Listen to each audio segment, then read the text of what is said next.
Supongo que la mayoría de ustedes conocen a Fernando Casanova, ¿no? Fernando Casanova es, en mi modesta opinión, el apologista católico que más habilidades tiene para comunicarse y para expresarse, ¿no? Y lo ayuda mucho el hecho de haber sido criado en una familia evangélica y haber, por sus grandes habilidades, por su elocuencia, su sentido del humor, su tremenda claridad enseñando, él obviamente estaba destinado, digamos, a un puesto como pastor evangélico muy importante, pero tenía este deseo real de conocer mejor las Sagradas Escrituras y viajó a Estados Unidos a uno de los centros de estudio bíblico evangélicos. Y acá les digo algunas cosas, hermanos, por si acaso. Estos centros de estudio bíblicos en Estados Unidos no son centros fundamentalmente anticatólicos. Obviamente, cuando hay una divergencia sobre opinión o interpretación, ellos van a explicar por qué los católicos estamos, entre comillas, equivocados, ¿no? Pero en general es un centro donde permite que estas personas aprendan a conocer el Evangelio desde un punto de vista más de fondo, o sea, no es para amateurs. Fernando ya había terminado sus estudios teológicos evangélicos y adquirió un enorme conocimiento de las Sagradas Escrituras, ¿no? Y tiene una mente con muy buena memoria, una gran inteligencia, Fernando. Entonces, Fernando comenzó no solamente a memorizar las Sagradas Escrituras como los fundamentalistas que nosotros conocemos, pues que tocan nuestra puerta, ¿no?, etcétera, sino realmente a estudiarlas con pasión, algo que, dicho sea de paso, él continúa haciendo, ¿no? Tiene sus programas de lectura de las Sagradas Escrituras como momento personal de oración. Y él ha seguido estudiando, y esos estudios fueron los que los llevaron, lo que lo fueron llevando a la conversión al catolicismo.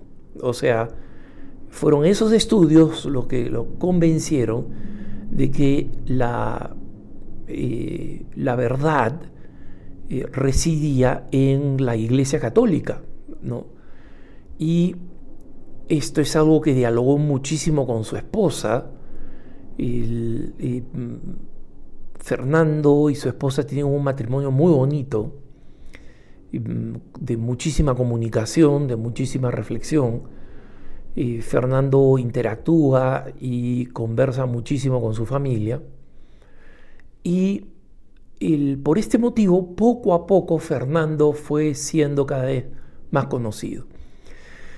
Uno de mis primeros programas cara a cara, los programas que yo tengo en EWTN ya hace varios años, fue precisamente con Fernando, ¿no?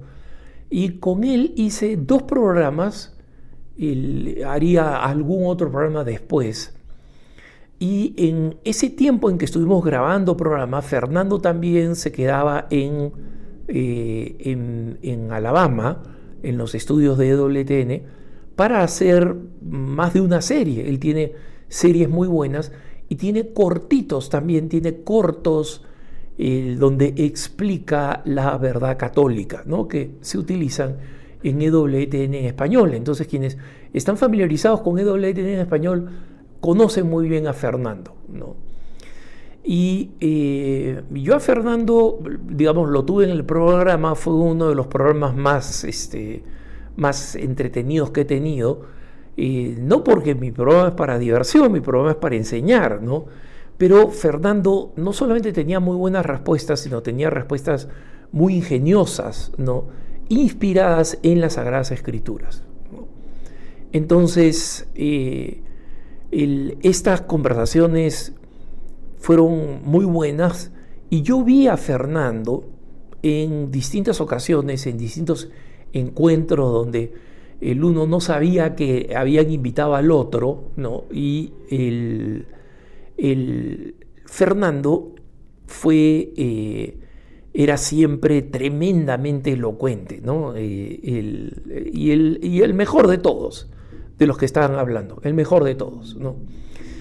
Y yo tiendo a pensar que el hecho de que Fernando haya sido el mejor de todos y tan apreciado y tan desapegado incluso, ¿no? de los recursos económicos, de si le podían ayudar, si le podían pagar o no le podían pagar, teniendo en cuenta que él había dejado atrás la posibilidad de una muy próspera carrera como pastor evangélico, ¿no? Pero primó siempre la honestidad de conciencia, y ese es esa es una de las grandes virtudes de Fernando. Fernando, en los tiempos de la pandemia y viendo muchas cosas que pasaban y que son criticables en la Iglesia Católica, tuvo en redes sociales varios comentarios irónicos o comentarios ácidos, ¿no? Con muy pocos de ellos discrepo, ¿no? No los hubiera escrito así, pero quienes me conocen en Twitter saben que yo no soy una perita en dulce tampoco, ¿no?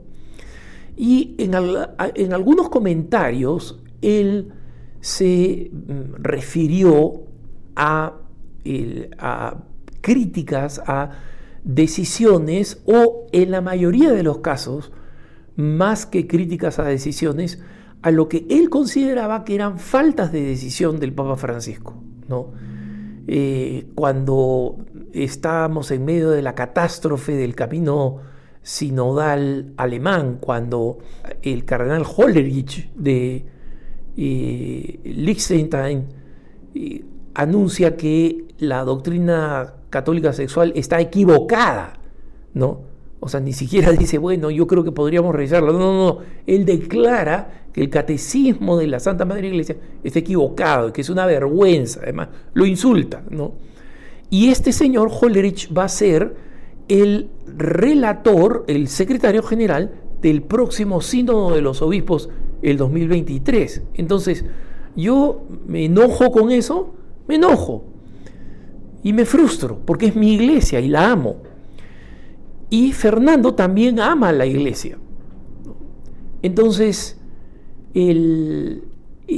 resulta que a Fernando lo invitan ahora que ya es el fin de la pandemia, y tiene otras críticas más que no necesariamente conozco, y muchas de estas críticas entiendo clarísimamente que vienen de su amor a la iglesia, especialmente porque él no dedicó sus redes sociales simplemente a criticar, sino a seguir edificando con encuestas, por ejemplo, de quiénes son estas palabras para ayudar a que los católicos entiendan mejor las Sagradas Escrituras, ¿no? Con comentarios profundamente edificantes, citando santos.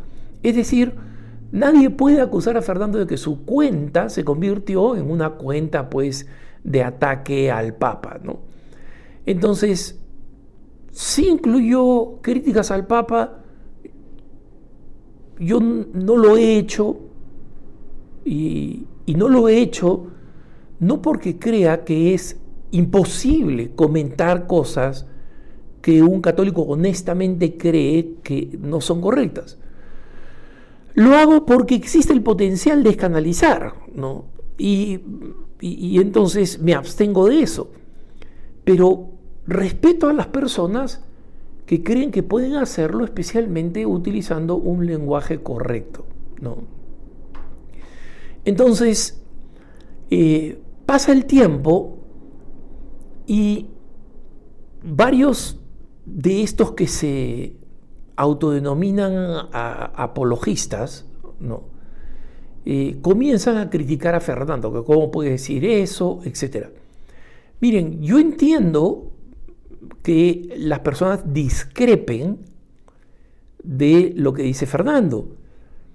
¿Estoy de acuerdo con todos los tweets que Fernando ha publicado? No, y él lo sabe, porque se lo he dicho. Pero porque se lo he dicho, porque somos hermanos. Sin embargo, yo no estoy en ese circuito de los apologistas, yo no me llamo a mí mismo apologista. Yo creo que el título de apologista, pues, es un título que solamente los fieles pueden darle a alguien, ¿no? Y ese es el caso de Fernando Casanova. Fernando Casanova nunca se presentó como un apologista, él se presenta como un evangelizador, ¿no? Y aquellos que han convertido, pues, la apologética en una profesión, ¿no?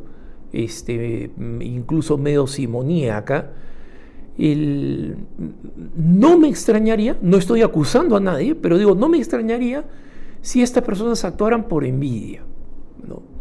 Porque la ferocidad que he visto en alguna gente atacando a Fernando Casanova me ha dejado completamente desconcertado. ¿Y por qué lo digo? Porque en Semana Santa,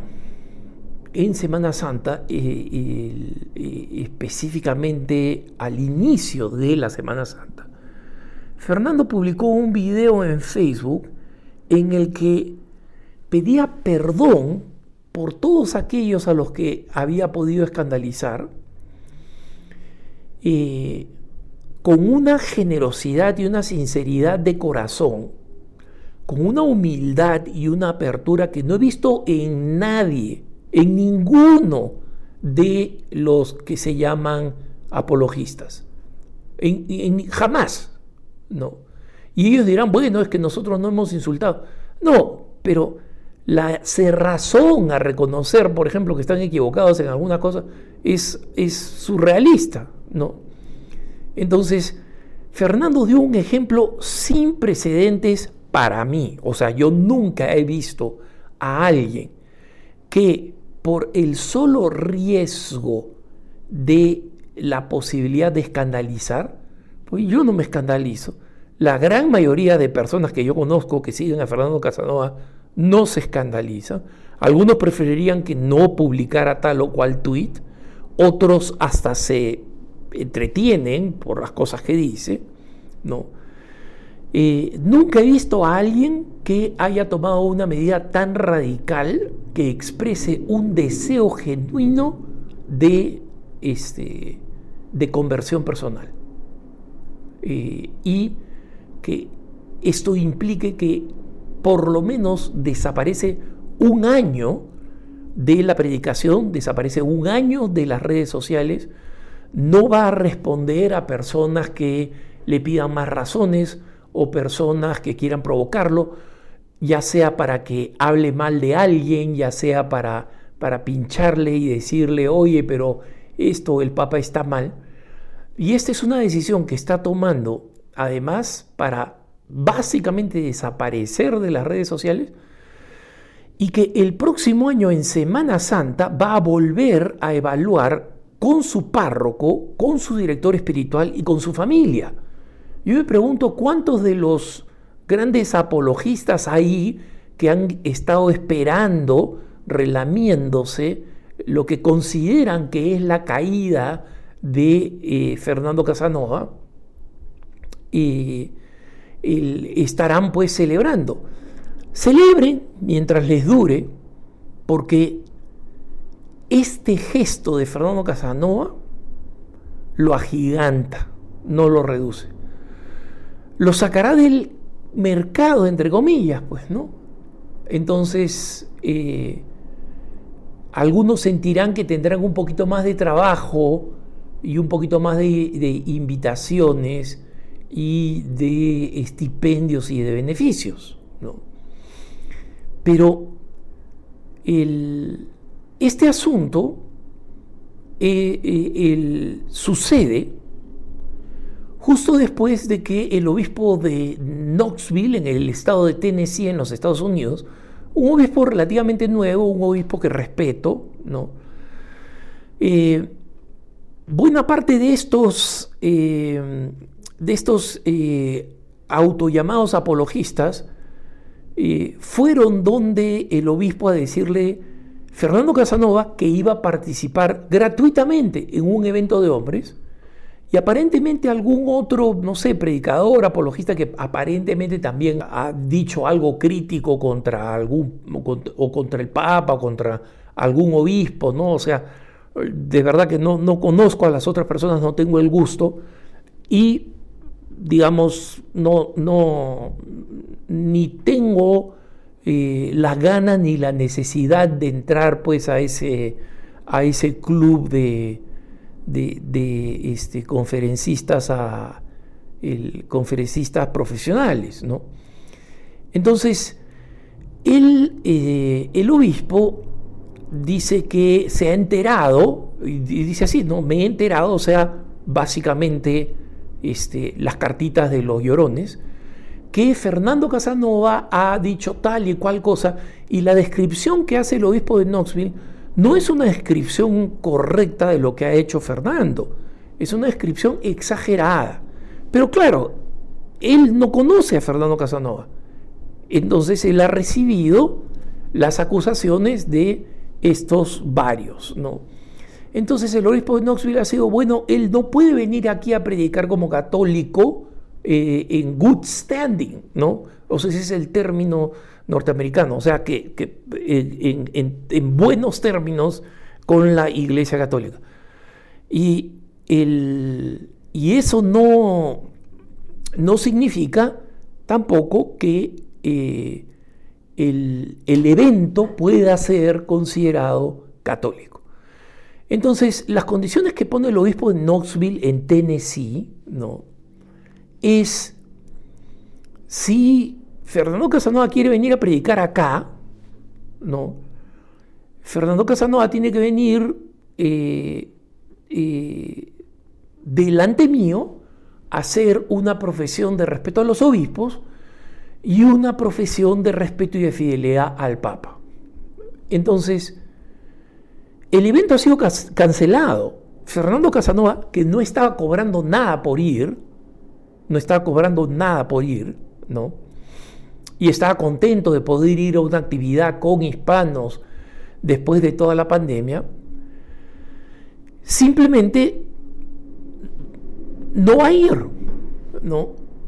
Y un sujeto me envía un correo electrónico diciéndome que la nota de la agencia que dirijo, Así Prensa, que describe esto porque es una noticia importante. Primero, por quién es Fernando Casanova, es una personalidad católica. Y segundo, por lo que ha hecho, este acto de valentía y de humildad que no lo he visto antes en mis años. Yo soy mayor que Fernando. En mis años de ver como periodista católico lo que acontece en el mundo, porque he sabido de grandes arrepentimientos y los he mencionado muchas veces, pero ninguno de ellos de esta manera tan pública y tan valiente, dando la cara, ¿no? Entonces un sujeto dice, Fernando Casanova no ha cumplido con las condiciones. Fernando Casanova tiene que ir delante del obispo de Knoxville y tiene que hacer lo que el obispo ha dicho, ponerse de rodillas, que el obispo de Knoxville no lo dice, ¿no?, ponerse de rodillas y pedirle perdón en público y en voz alta, como si su cuenta de Facebook no fuera suficientemente pública, y hacerle fidelidad al obispo y al Papa. Eso es lo que el obispo de Knoxville, que no es el obispo de Fernando Casanova, pide como condición para que Fernando Casanova pueda volver a hablar, ¿no? Entonces, son las condiciones que está poniendo ahora. Y este sujeto dice, el arrepentimiento de Fernando Casanova, que es histórico y ejemplar, no sirve si no se cumplen con esas condiciones. ¿Este tío es fariseo? ¿Este tío es fariseo si no Si no haces la ablución número 235.000, ¿no estás purificado? Si no te has mecido 785 veces frente al muro de los lamentos, ¿no estás bautizado? El obispo de Knoxville no es la autoridad. Respeto al obispo de Knoxville como obispo, ¿no? Pero hay obispos a los que yo no les voy a prestar fidelidad. Yo creo en la potestad del colegio episcopal, pero yo le voy a prestar fidelidad a un obispo en Estados Unidos, cuyo nombre no quiero mencionar, que dice que hay que cambiar la doctrina de la Iglesia Católica y que la principal responsabilidad de la Iglesia Católica es